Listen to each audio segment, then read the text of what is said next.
V Vatikanu je 26. novembra potekala slovesna podelitev Ratzingerjeve nagrade.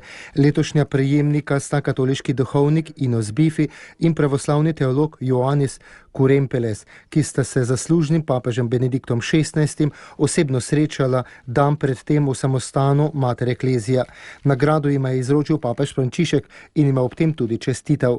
Monsignor Bifi je nagrado prejel za dosežke na področju teoloških študijev, čemu je posvetil vse svoje življenje. Mladi profesor Kurempeles pa je Ratzingerjevo nagrado prejel za svoje dosedanje teološko delo. Je priznanje za njegovo zanimanje za misel Jozefa Ratzingerja in spodbuda za nadaljevanje raziskovanja rodovitnosti srečanja med Ratzingerjevo mislijo in pravoslavno teologijo. La profondità del pensiero di Joseph Ratzinger, solidamente fondato nella scrittura e nei padri, Globina misli Jozefa Ratzingerja, ki je trdno utemeljena v Svetem pismu in cerkvenih očetih, se je vedno hranila z vero in molitvijo.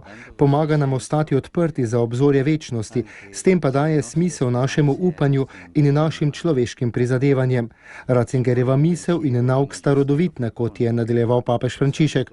Znal se osredotočiti na temeljne oporne točke našega krščanskega življenja, kar so Jezus Kristus kot oseba, dejavna ljubezen, upanje, vera. Vsa cerkev mu bo zavedno hvaležna, je v nagovoru poudaril papež Frančišek.